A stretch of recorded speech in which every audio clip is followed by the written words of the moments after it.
So if you're wondering how to be more concise and direct during interviews to land your next job, watch this video. Hi everyone, my name is Dr. Benjamin Ritter. I'm a career coach for leaders and author of the book Becoming Fearless.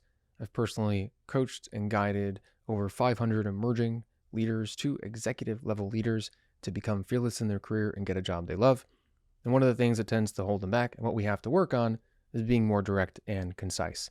So in this video, we're going to talk about 3 main tips that you can use to ace that interview by being a little bit more direct and proving to the person in front of you that you're a great fit for the job. So the main thing that tends to get in the way of someone being direct and concise in an interview is just fear, self-doubt. You are wondering if the person in front of you understands you. And because the answer is no, because you don't have a high sense of self-esteem or confidence, you give more information. You try to give them more and more context because we believe that if they have more, they'll know more and then believe that we're qualified for the position. That's not how things work. What often happens is you confuse the person in front of you. They don't know where to start. It's like watching a movie out of order, and so they don't think you're qualified for the job. You never really answered generally the question that they're asking. The number one thing that we need to do is to quell that fear. And to quell that fear, we need to build confidence, and you do that through learning strategies, developing skills, practice, and etc. So we have a couple that we're going to go over today. The first thing that I would highly recommend is to practice like being asked a question. So have someone ask you questions or build a question list or go online and ask for top interview questions and write down then in response, not your answer to the question, but the real thing that the person is trying to learn based on this question. So tell me about yourself. They're just trying to see if you're qualified for the job, if you have a relevant experience, and if you can hold a conversation. Questions like, tell me about a time you managed conflict.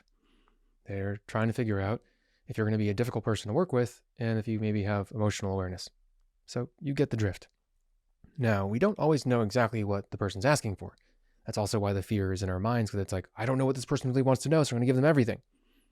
The next thing we have to learn doing is asking for clarification when we're asked questions. So you can ask for clarification when someone asks you a question, and you can ask for clarification after you give an answer to see if you hit the areas the person's interested in. So something like, tell me about a time you managed conflict.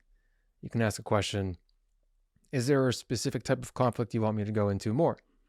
Work-related, maybe a performance feedback or a behavioral issue or between 2 different people that I'm managing as a leader, or a conflict with a stakeholder, conflict with a leader. Now, you're going to have these stories and be prepared to answer when the person gets more specific. But there's generally a reason why someone's asking a question. And a great way to get to that information is to ask for clarification. Now, after you answer the story, then you can ask for clarification to see if it actually hit home. And so that's how we manage conflict, and that person was completely and utterly, the relationship was perfect and fine. Does this relate to an issue that you're facing currently in the department? Or does this relate to the areas of conflict that this person might face when they start the job? And so what I've done there is I've given my story, but then I've asked for additional information to nudge a little bit more to fit the mold that they're interviewing for. So in between some of these answers is just this concept of practicing. So you've managed to fear a little bit by practicing learning what the main issue is that they're looking for, because you want to answer them that issue. You're going to clarify questions when asked, clarify to ensure that the answer hits home. But you also need to have stories to answer interview questions. There's some great tools out there if you don't have someone to practice with, you don't want to practice on your own, like AI, ChatGPT. You can literally load a job description and ask it, please develop interview questions for me. And then rate my answers based on fit for the job and being direct and concise. And you can type those answers, and I'd recommend speaking out loud.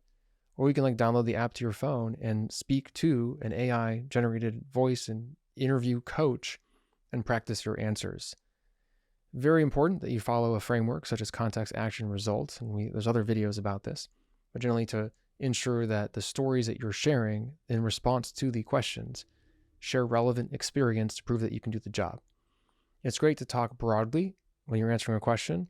It's even better to share an actual story, because that actually, there's something about stories that someone can follow that then they relate to the actual experience that you're sharing to you. So it proves that you can do the job more than just saying that you can do the job. Like, don't tell me you're funny, tell me a joke kind of thing. And so if you can practice, that's going to build confidence. If you can learn what's the question behind the question, the real intent, and if you can learn how to ask questions before answering and after answering, all these things are going to give you more control over an interview. Again, build greater confidence and help you generally be more direct and concise and clear on how you're supposed to show up in an interview to get that job. So if you like this video, give it a like, a share, a comment. If you're interested in some interview coaching or navigating the job search world and landing that position to truly help you feel like you're in the right place doing work you love, go to liveforyourselfconsulting.com and schedule a call for us to chat. And if you want a little bit of a guide on your journey to becoming fearless in your career and life, grab Becoming Fearless anywhere books are sold.